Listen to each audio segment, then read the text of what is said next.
We have some major Toronto Maple Leafs updates to go over today, as some updates have come out surrounding Joseph Woll and William Nylander, and one of these updates is a little bit concerning. Should I break down exactly what those updates are and discuss what it can mean going forward as the Leafs prepare for a game against the Los Angeles Kings tomorrow night. Stay tuned for all that in this episode, but before we get into it, if you're a part of the 70 or so percent who aren't subscribed to the channel, make sure to hit that subscribe button. It would mean the world to Darius and myself as we're on the road to 14,000 subscribers. But Darius, it's been a couple days since the Leafs have played. They finally play again tomorrow against the Los Angeles Kings, and some updates came out today. One of them concerning, one of them pretty positive if you're a Toronto Maple Leaf fan. So there's a lot to go over, and let's just dive right into it. So a bug is going around the Leafs locker room, which kept William Nylander out of practice today. And when asked about whether or not he's going to play tomorrow and his availability, he said, hopefully we'll see. So we know that John Tavares was held out of last game with an illness. At this point, he is looking like he's going to play. All signs point to that, to John Tavares playing tomorrow. But William Nylander seemed to have caught whatever stomach bug or whatever kind of illness bug is going around the Leafs locker room right now. And it seems like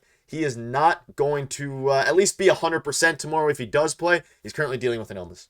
Yeah, lost in all the news that came out today from practice. It looks like John Tavares will be returning from his illness, but obviously it's going around the Leafs room. We don't know who else is dealing with it besides William Nylander, but clearly he is sick. And I watched some of the media availability from today as well. Tavares looks rough. Like, he looks like he's still getting over it. He said it wasn't a stomach bug or whatever flu, but it is some type of flu that he was dealing with. And he said he even lost some weight over the last couple of days and he had trouble sleeping, stuff like that. So obviously Nylander's dealing with that. If he has it as bad as Tavares had it, I don't think he's going to play tomorrow. And it seems like some of the guys are dealing with it. And it seems like every year around this time that the Leafs have to, put up with something like this. The whole team gets sick, and it's usually around October and November. So, it's a yearly routine. They're just getting it out of the way early, I guess, this year. But it looks like Tavares will be returning. But unfortunately, Nylander could be out of the lineup, and that could cause some really interesting lineup shuffling come tomorrow morning at morning skate. So we'll have to keep an eye out for that. But yeah, I would suspect that, if he's still feeling like what Tavares had and what Tavares was describing, at least in that media availability, he may not play tomorrow night. And that is Nylander I'm talking about. Yeah, and more concerning is that it's going around the Leafs locker room. So that's a little bit concerning, especially given the fact they're playing so well right now, according to advanced metrics, according to everything. They're looking like a completely different team. They're obviously 2-1 heading into tomorrow night's game after they lost the opener, but they're looking very solid. You don't want to see anyone get, hurt, or in this case, get sick. But if there is a positive to take away from it, it's that next man up mentality for this team. They have tons of wings, and even the lines without William Nylander, and like they did without John Tavares, with that second line with Bobby McMann, Pontus Holmberg, all those guys, they all stepped up, and the lines look perfectly fine out there. So I think ultimately at this point, I'm not too concerned about it in a long-term view. It's not an injury or anything like that, which is great.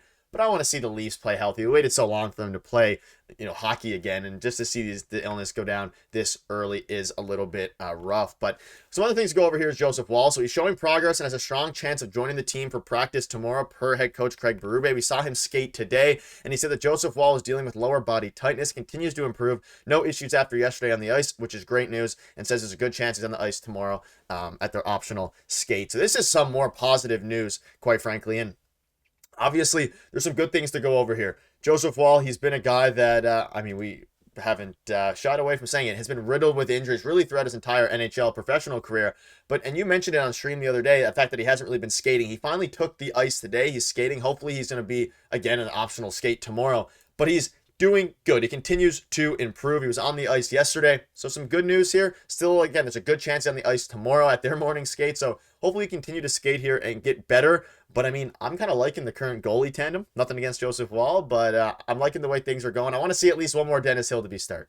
Yeah, they're rolling, right? So it's all fine since Joseph Woll has been out. Like, there hasn't been a disaster, and I think that's why the Leafs kind of bulked up at the goaltender position. But one thing I thought was interesting, Saturday before the Pittsburgh Penguins game, we found out that Joseph Woll had not been skating, and that was a little concerning because I was like, oh, I thought he was supposed to return against the LA Kings, and I don't think he's going to be returning against the LA Kings, but it is positive that now we know that he's skating, and it looks like he may be back to the optional skate tomorrow morning, which means he might be making his way back very shortly, which is good news, right? You don't want to see him out long term. And one thing I was thinking about when I was thinking of, I was thinking back to preseason, right? Joseph Woll only played maybe a game and a half, if that, through the entire preseason, which I thought was pretty interesting at the time. But looking back now, I wonder if he's been dealing with this the entire time, and they were kind of just playing him and only in a couple starts just to get him, accustomed to the team and all that stuff and get him up to speed. But if he was still dealing dealing with whatever this is, the tightness, whatever exactly he's dealing with at that time as well, because I thought it was a little weird back then. Like, yes, he's your starter, but don't you want him to play a couple games here before the regular season starts? So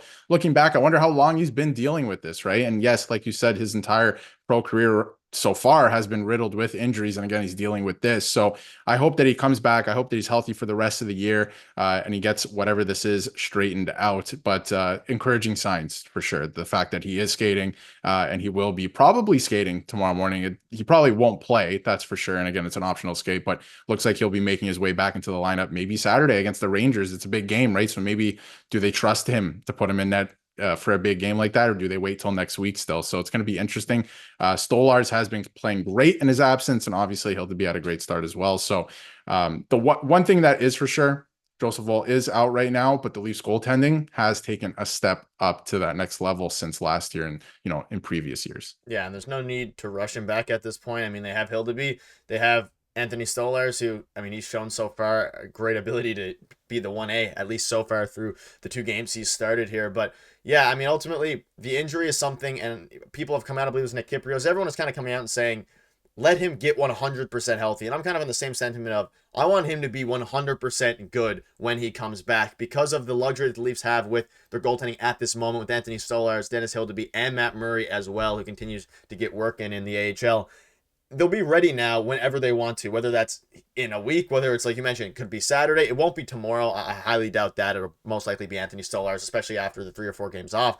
But I'm excited to see what he can do. I mean, ultimately, we thought that he was going to carry us to a playoff series win last year. The Game 6 injury happened, but he's been riddled with injury. So let us know in the comments your thoughts are on that. Do you want them to rush him back, or do you just want to take it very slow? I'm at this point, just take it as slow as he possibly needs. Wait till he's 100% healthy. But talking about the Leafs getting a couple wins, a lot of it is a big part of it's thanks to Matthew Knies. And Craig Berube spoke out today on Matthew Knies. He said he's a powerful guy, I'll tell you. He was excellent on Saturday. He's strong on the pucks, plays the game the right way. The goals will come. It's hard to score as a young player in this league. I'm not saying he won't score early, but it will happen. We're using him in all situations, which is the interesting part here of all this. Penalty kill, power play, and even in 6 versus 5, his game is a high ceiling, and he's very structured in his play. And we've been seeing that. He's been winning most puck battles. He's using his body, and the sentiment around him has always been, for both of us, as long as we've been talking about him, is if he can figure out how to use his body even more effectively, the sky's the limit for him. And he's starting to do that, and the coach has all the praise in the world for him. And to be fair, he is very much I feel like he's a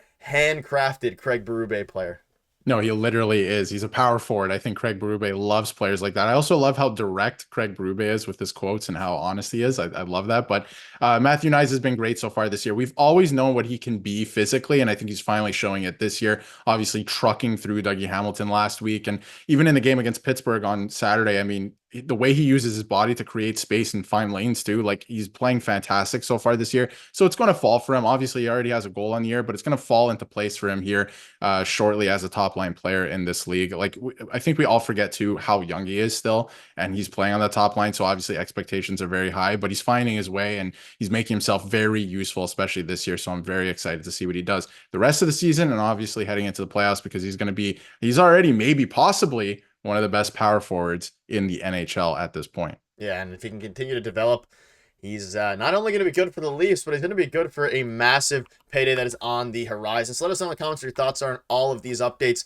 Hopefully soon the Leafs will get fully healthy and everything will work out there. But we'll keep you up to date, so make sure to hit the subscribe button. We'll see you guys tomorrow.